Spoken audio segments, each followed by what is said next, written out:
नमस्कार, स्वागत है आपका फिर से एस्ट्रो विद्या मंदिर के चैनल में। और आज हम एक दिव्य चीज़ के बारे में बताने जा रहे हैं कि आप सभी लोग रत्न पहनते हैं। रत्नों में भी बहुत सारी चीज़ें होती हैं, कुछ खामियां होती हैं, कुछ तरीके होते हैं उनके भी जो हमें पता नहीं होते हैं और हम उसको धारण कर लेते हैं। इस सीक्वेंस में आज हम एक वीडियो और रत्नों के वीडियो बारे में हमने कुछ वीडियो डाली थी। इस सीक्वेंस में एक वीडियो हम और भी डालते हैं कि आज हम नीलम रत्न के बारे में फिर से बताने जा रहे हैं। कुछ एक जानकारी उसमें अंतर्गत कुछ रह गई थी, वो भी बताने जा रहे हैं।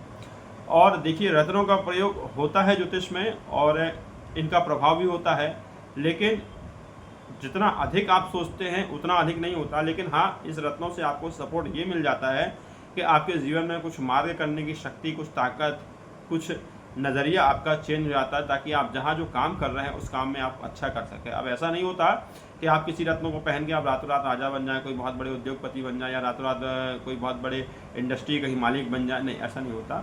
ये होता है कि आप जो भी अपना काम प्रोफेशन कर रहे हैं, जिस काम में हैं, जिस काम में आपको घाटा हो रहा, नुकसान हो रहा, उससे आप बचेंगे, उससे आपको प्रॉफिट होगा, उससे आप कुछ 10 रुपये कमा रहे हैं, 10 से 20 कमाएंगे, 20 से 30 कमाएंगे। इस प्रोफेशन में आपको आगे बढ़ेगा, ये सहायता मिलती है, आपकी पॉजिटिव सोच बढ़ती है और नेगेटिव चीज़ें आपकी दूर होती है। क्योंकि जहाँ कहीं भी जो खेल होता है वो पूरी नेगेटिव और पॉजिटिव ऊर्जा का ही खेल हो जाता है, जो हमें प्राप्त होती है।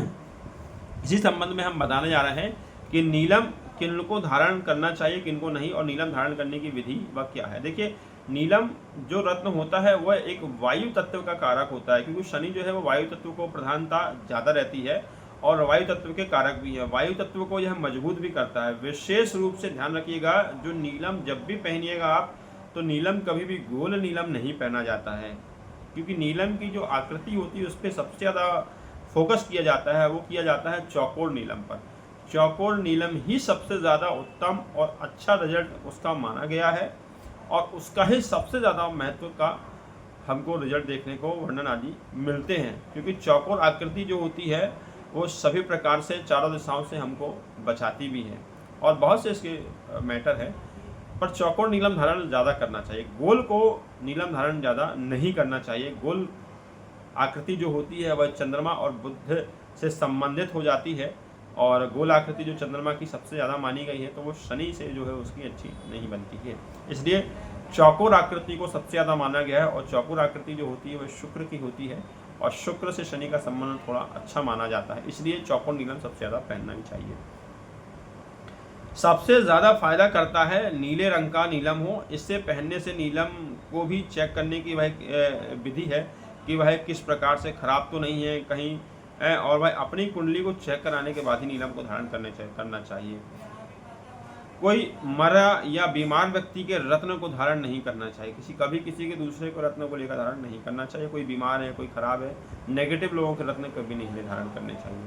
अच्छा व्यक्ति है, कोई बहुत अच्छा है, स्वस्थ जीवन जिसने जिया है, बहुत अच्छे जीवन में उसने उन्नति करी, यदि ऐसा व्यक्ति नीलम पहना हुआ है और वो नीलम दे आपको, और आपकी कुंडली में कहीं नीलम सूट कर रहा है और आपको है, तो ऐसे व्यक्ति का नीलम आपको लेकर जरूर पहनना चाहिए, क्योंकि उसके अंदर पॉजिटिविटी सबसे ज़्यादा है, सकारात्मक गुण उसके सबसे ज़्यादा हैं, वो उसके अंदर आ गए हैं और वो आपको आगे बढ़ा देंगे। लेकिन यदि कोई बीमार व्यक्ति के हाथ का नीलम है, कोई पीड़ा व्यक्ति, कोई दुख दर्द वाले हाथ का नीलम है, तो उसको तो दूर छूना भी आपके लिए सबसे दुखदायी हो जाएगा, इसलिए उसको पहनना भी नहीं चाहिए।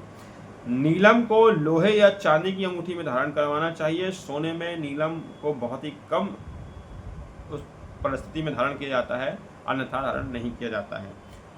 और इसके अलावा नीलम के साथ ओपल, हीरा या जरकन भी धारण करना चाहिए, क्योंकि जल तत्व है, जल तत्व को बढ़ाता है। वृषभ, कन्या, तुला, मकर को नीलम जरूर पहनना चाहिए, उनको फायदा करेगा। कर्क, सिंह, वृश्चिक, धनु, मीन लगन वालों को नीलम कभी धारण नहीं करना चाहिए, बाकी कुंडली परामर्श के अनुसार ही धारण करना चाहिए। यदि सपने आपको अच्छे आते हैं तो नीलम धारण करना चाहिए, बुरे सपने आते हैं तो नीलम धारण नहीं करना चाहिए।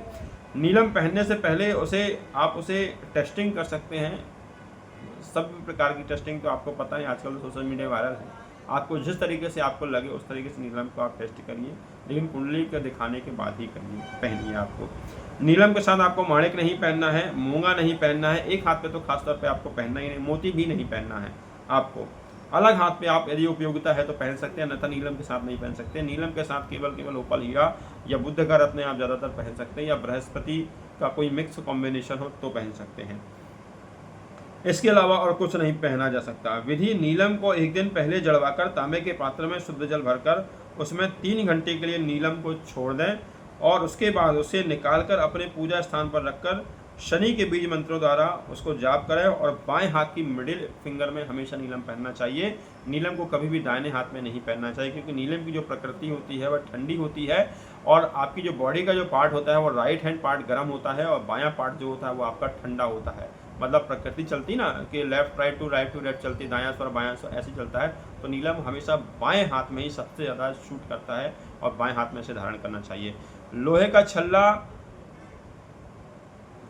भी आपको धारण कर सकते हैं, शनि की पीड़ा दूर कर सकता है। शनि के प्रभाव से ही व्यक्ति को उच्च पद आदि भी मिलते हैं, चाहे वह चपरासी हो चाहे वह IAS हो, शनि आपको देता है। क्योंकि शनि जो होता है वह नौकरी और प्रोफेशन का कारक ग्रह होता है, आयु का भी कारक ग्रह होता है। जिंदगी में जो भी हम कर्म करते हैं वह शनि के अकॉर्डिंग होता है और शनि ही हमारे कर्म को आगे बढ़ाते हैं और शनि ही हमारे जीवन को सब कुछ करते हैं। एक बात ध्यान रखिएगा, जीवन में कोई भी जो छल्ला होता है वो ज़्यादा नहीं पहना जाता, लेकिन जब बच्चा 12-13 साल से ऊपर होता है तो उसके कर्म, उसके कुंडली के कर्म उसका साथ देना चालू हो जाते हैं। मतलब वहाँ से शनि एक्टिव होना चालू हो जाता है और शनि आखिरी तक चलता है। इसलिए शनि से ही सारी चीज़ें मिलती हैं और शनि को ये सब मनाना चाहिए। इसलिए पहले के लोग सबसे ज़्यादा जो है वो लोहे का छल्ला हमेशा धारण किया करके रखते थे, ताकि उनका कर्म, उनका शनि उनके साथ हमेशा चले और अच्छी चीज़ों को मिले।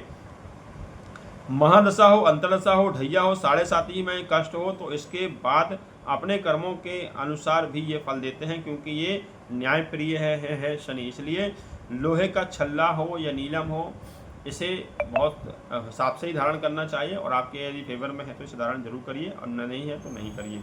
शनिवार के दिन को छोड़कर किसी भी दिन घोड़े की नाल व नाव की कील ले आइए, उसे अंगूठी या छल्ला बनवाकर शनिवार की सुबह उसे लोहे की कटोरी में सरसों का तेल भरकर उसमें डाल दें और शाम के समय डली रहने दें। फिर उसे निकालकर पानी से शुद्ध करके शनि के मंत्र से कम 108 बार जाप कर करके उसे बाएं हाथ की मध्यमा उंगली में धारण करें और पहले ईश्वर का ध्यान करें। जैसे जैसे लोहे के गुण आपके शरीर के तरंगों से मैच करेंगे, आपके कष्ट धीरे धीरे समाप्त होते जाएंगे। एकदम से कभी कष्ट समाप्त नहीं होते हैं, धीरे धीरे कष्ट समाप्त होते हैं। घोड़े की नाल एवं नाव की कील ही क्यों? क्योंकि घोड़े के पैर में जो लगी हुई नाल होती है वह जमीन में पड़ती है और उससे घर्षण होता है, उसमें एक विशेष चुंबकत्व गुण आ जाते हैं जिसके कारण उसका प्रभाव बढ़ जाता है। उसी प्रकार नाव की कील हुई जब पानी की लहरों से टकराती है तो उसमें भी वह गुण पैदा हो जाता है, इसलिए इनका प्रयोग ज़्यादा हो जाता है। ये ऊर्जा को बैलेंस करती हैं, नियंत्रित करती हैं।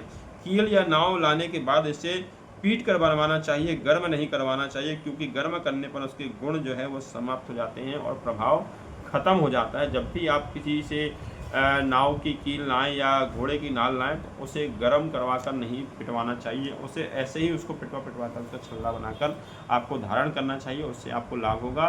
तो नीलम और लोहे का छल्ला आपको बाएं हाथ में धारण करना चाहिए, इससे सकारात्मक चीज़ें आपको जीवन में मिलेंगी और अच्छी चीज़ें आपके जीवन में उन्नति होंगी।